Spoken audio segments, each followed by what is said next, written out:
Tonight, a new Victorian Crisis Council formed as a seventh person in the state dies from COVID-19.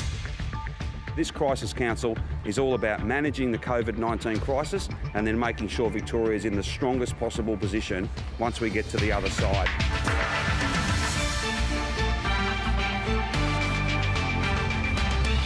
Also tonight, early signs social distancing is working, but the PM warns we must keep it up to keep infections down. A report into the Wallen derailment finds the train was travelling nearly 7 times the speed limit at the time of the crash. And an army of sewers is mobilising to make much-needed scrubs for medicos.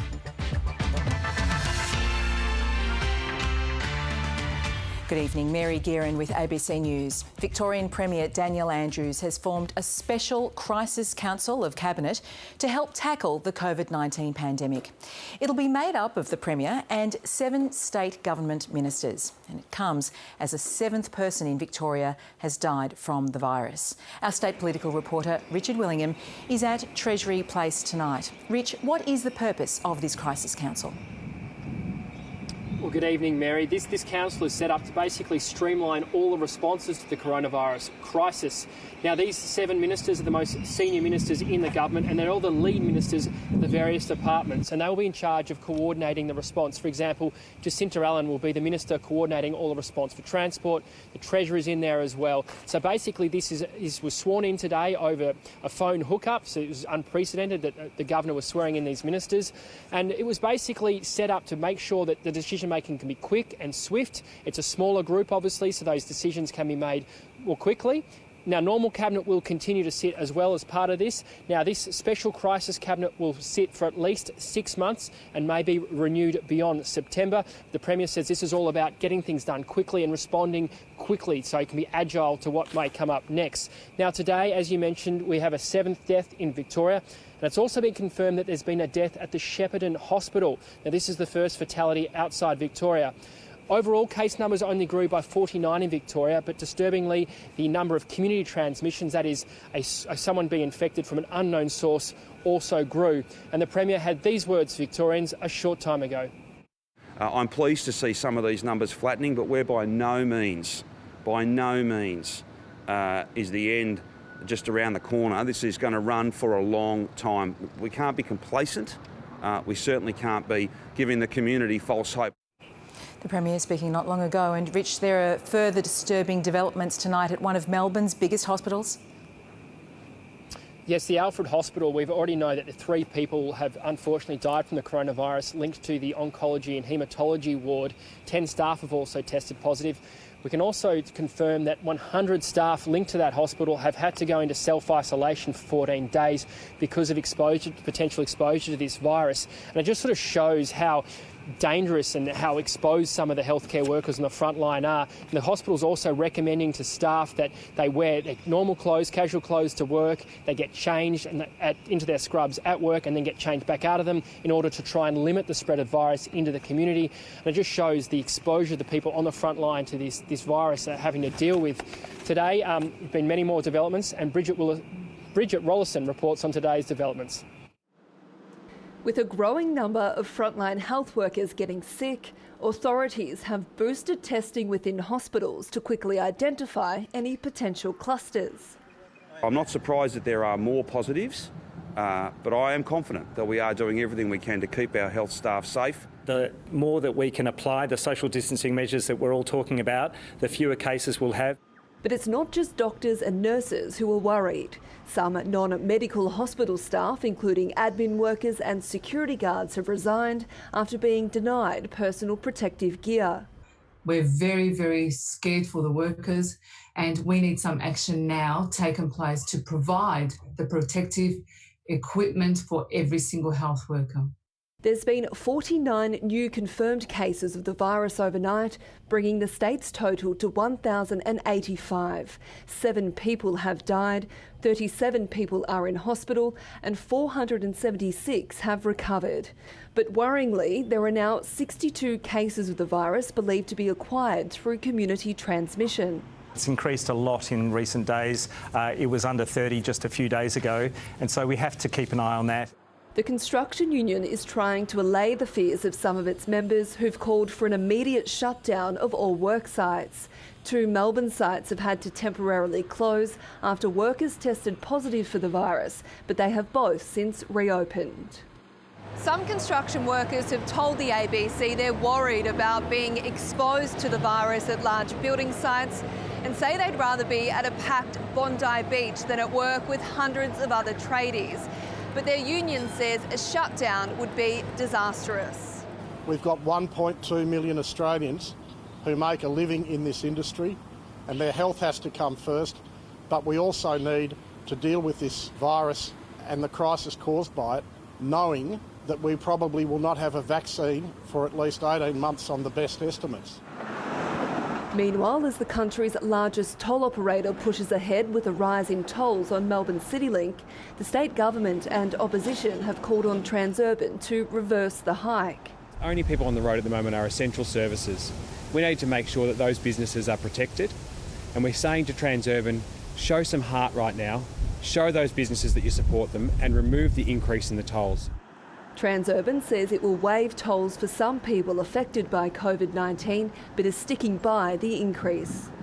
Bridget Rollison, ABC News, Melbourne.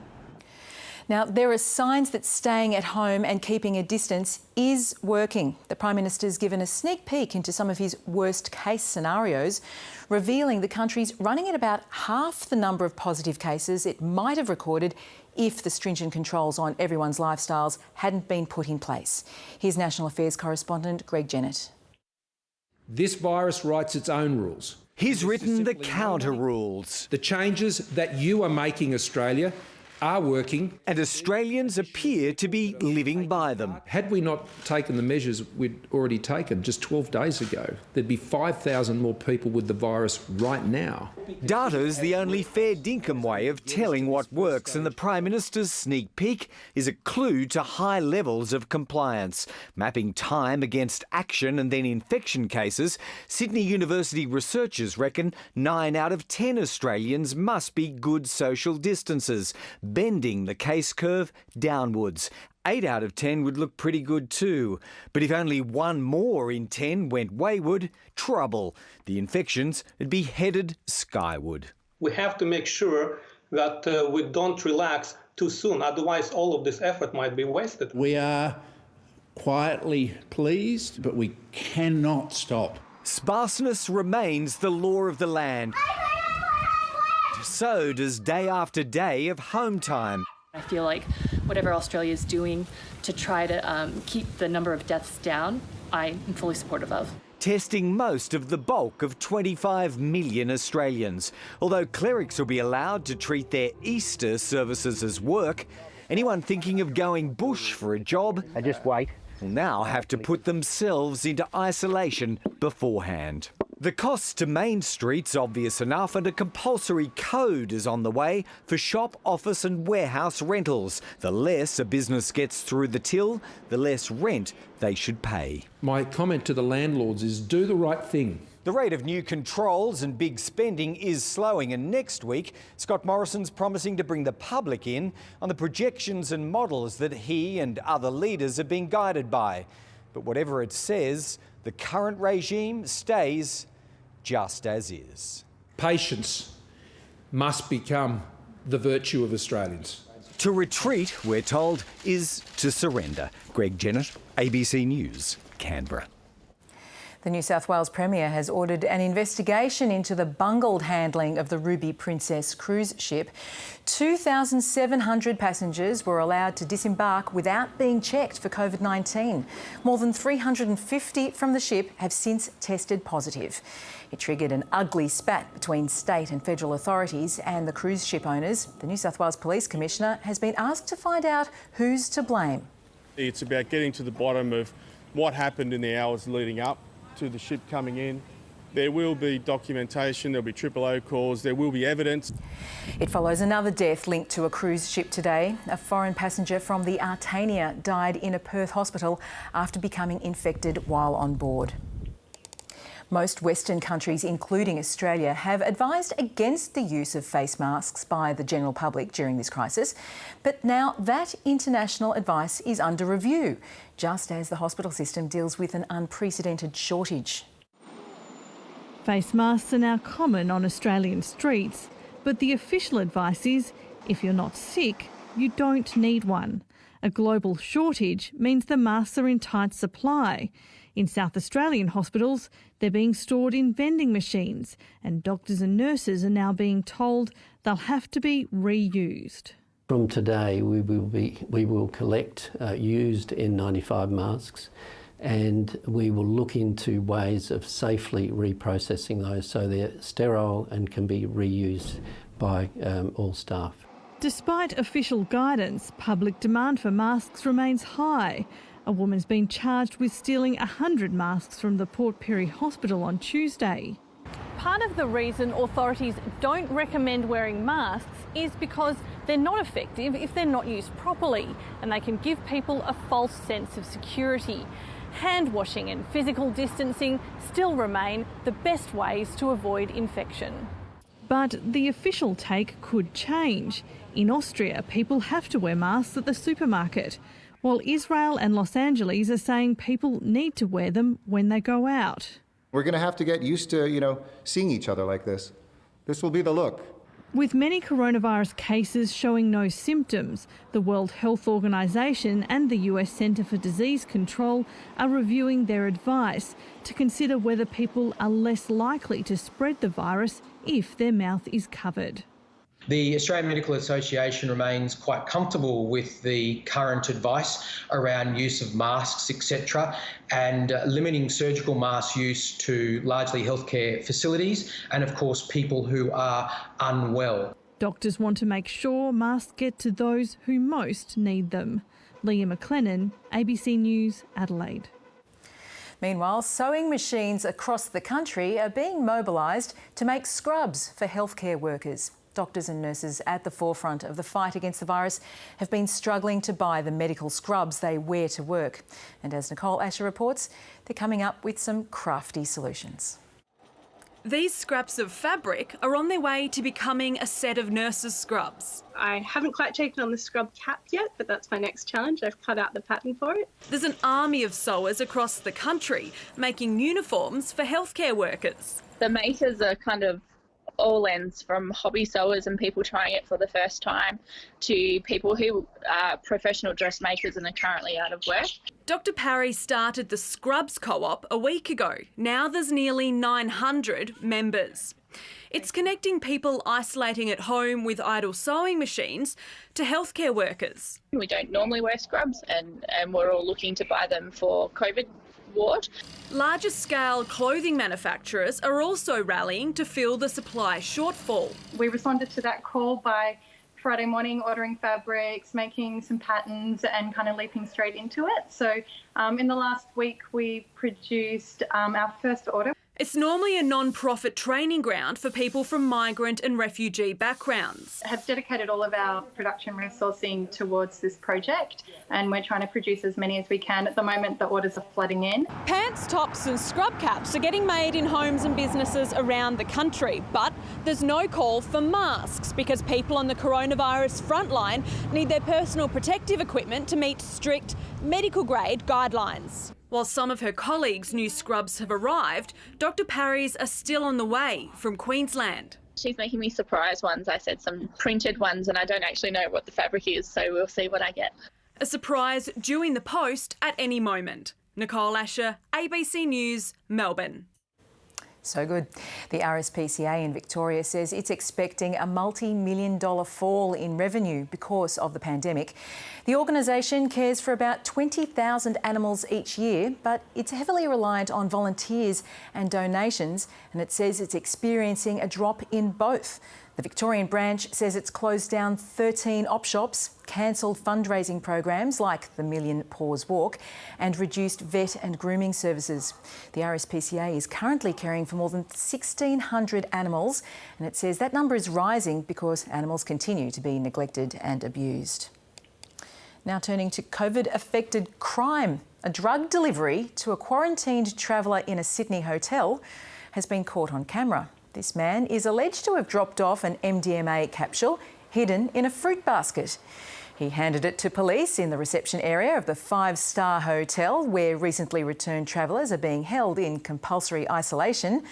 A police officer then inspects the delivery and within seconds finds a white envelope containing an MDMA capsule. The man who made the delivery was arrested and was allegedly found also carrying a bag of cocaine. He's due to appear in court in June. Well, in an historic move, the government's made childcare free for all workers. It follows weeks of chaos with centre closures and plummeting attendance, but the government hopes it'll ensure health workers and everyone else can stay on the job. Our education reporter Connor Duffy explains what it means for you. Childcare is an expense that pushes family budgets to the brink at the best of times. But as the coronavirus takes its toll, childcare will be fee-free for most Australian families from Monday. That's just 3 days away, and parents are desperate to know if they'll qualify. Here's the answers. What if I'm not sending my child, but I'm still paying to keep my spot? Well, you'll no longer have to pay a cent, and you may even get a refund of the last fortnight's fees. The government has waived the requirement for centres to charge you the gap fee. But it's up to the centres to pass this on to parents, so it's worth asking to see if you can get a refund. What if I've already cancelled my place? Can I get it back? Yes, and you'll qualify for free childcare too. If your centre's closed, the government hopes these measures will allow it to reopen so you can pick up where you left off. But there is a catch. Your centre will have to have a place available for you, or you'll have to go elsewhere. If there's a queue for those spots, it's not just first in, best dressed. Priority will be given to those with a job, including those working from home. Next in line will be children with vulnerable parents. And finally, the unemployed. After weeks of work behind the scenes, the government's changes will kick in on Monday. A great sign that you've been working your butt off is that it's very hard to remember what day it is and what day you're making decisions. Parents now trying to juggle their jobs with their newfound homeschooling duties might feel the same way.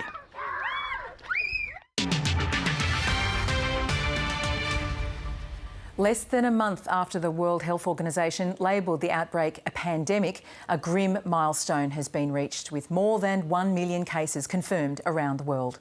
The death toll is now more than 53,000, with most of those in Italy, Spain, France and China.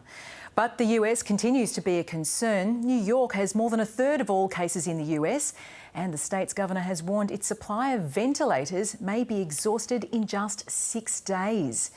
Meanwhile, there's been a mix of joy and deep disappointment for hundreds of Australian travellers stranded on cruise liners off North and South America.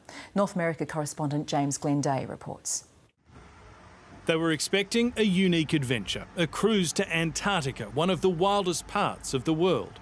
Been a miserable rainy day today. But for nearly 100 Australians on the Greg Mortimer expedition ship anchored off Montevideo, this trip has gone terribly wrong.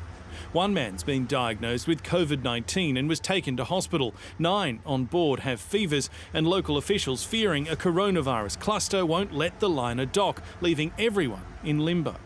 Some 120 other Australians from a separate ship, the Ocean Atlantic, were more fortunate. There's my bag coming down the gangplank. They've finally made it out of South America, touching down in Sydney on a special charter plane this morning. Here we go. While in Florida, there was good news too for another 130 or so Aussies on the giant Zaandam and Rotterdam cruise liners. After being turned away from several ports due to the number of ill people on board, they were finally allowed to dock. With any luck, in the next day or two, they are clear it's not going to happen today, we should be flying home. Repatriating citizens from cruise ships has proved an immense and expensive challenge for governments around the globe, including here in the United States. But the truth is, right now, leaders have much bigger problems to worry about. The US economy is crashing as businesses close due to strict social distancing measures. A record 6.6 million Americans filed for unemployment benefits last week and more than 10 million last month. We have 6 people living in this one apartment. 3 of them have gone home to be with their families. Gold Coast woman Chelsea Blocky was laid off. She has no savings and can't afford a flight home. I'm a hard worker, so I was like, that's never going to happen. I'm never going to get laid off. And I mean, whoever really sees this coming? Meanwhile, coronavirus cases here keep rapidly rising. About 240,000 have been diagnosed. Hospitals are stretched. More than 5,000 people have died, and the worst is still to come. James Glenday, ABC News, Washington. More allegations of sexual abuse by Cardinal George Pell have been made public for the first time. 2 men say they were abused by him in Ballarat during the 1970s, but they had been unwilling to testify in court. The lawyer for the father of the deceased choir boy who was sexually abused by Pell explained his reaction to these latest allegations. However, our client's not surprised with the reports. He had known for some time that there have been other allegations involving George Pell, and he strongly believes that that there have been other victims of George Pell out there. Cardinal Pell has always denied all allegations of sexual abuse. He's currently awaiting a decision from the High Court of Australia on an appeal of his 2019 sexual abuse conviction.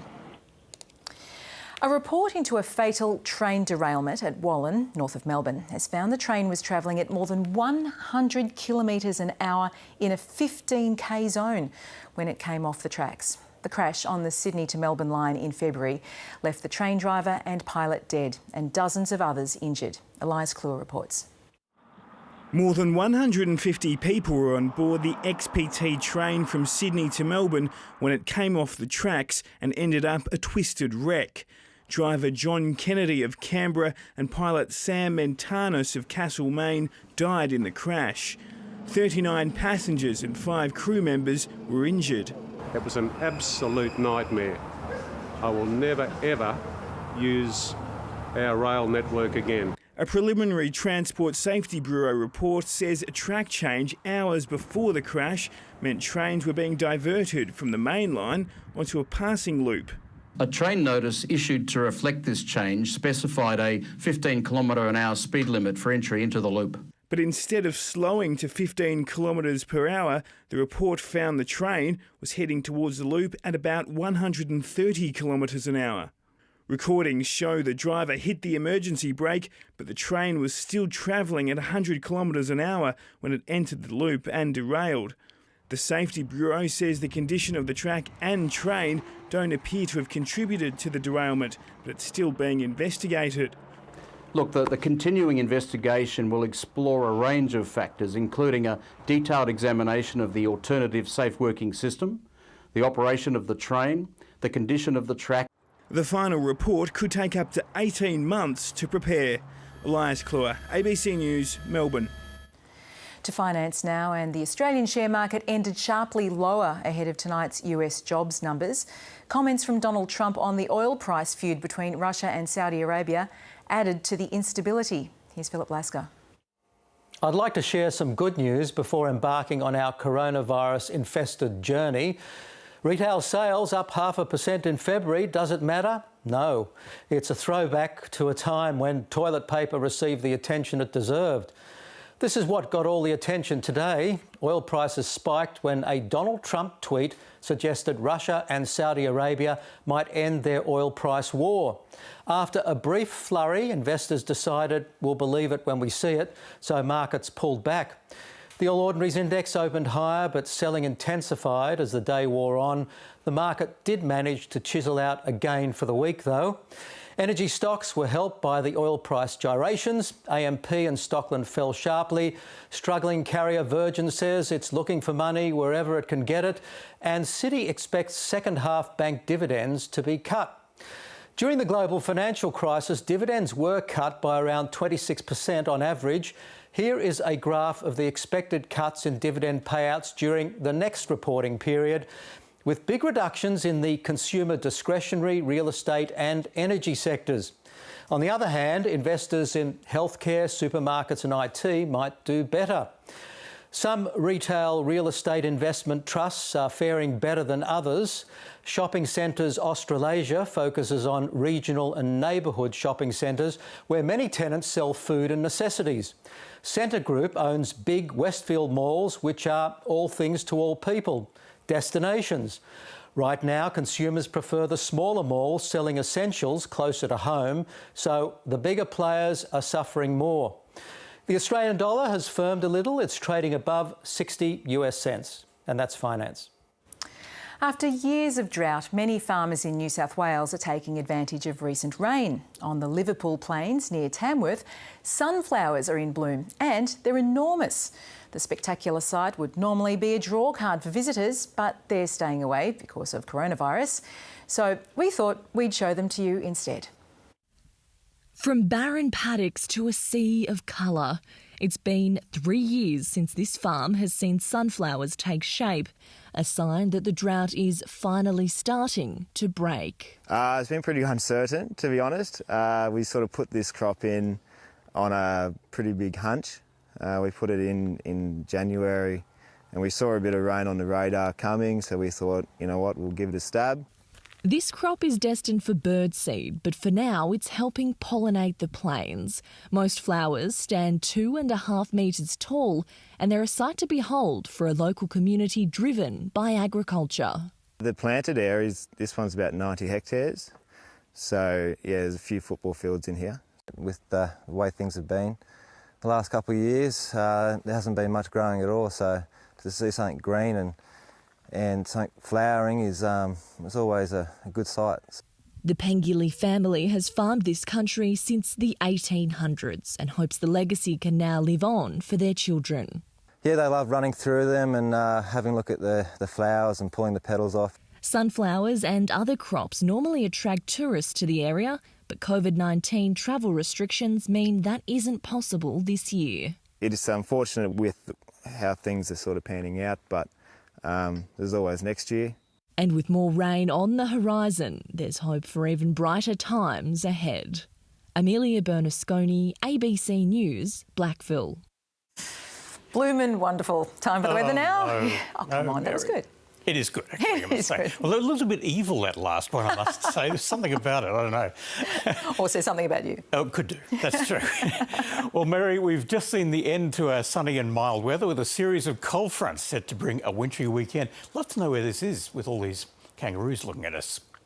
Cloud overnight, stopped getting too cold, 5 at Mount Borbor and also at Mount Hotham, 9 at Mortlake. Since this afternoon, lines of thunderstorms have been moving across our west. 17 millimetres of rain at Stawell, 16 at Charlton, 11 in Bendigo.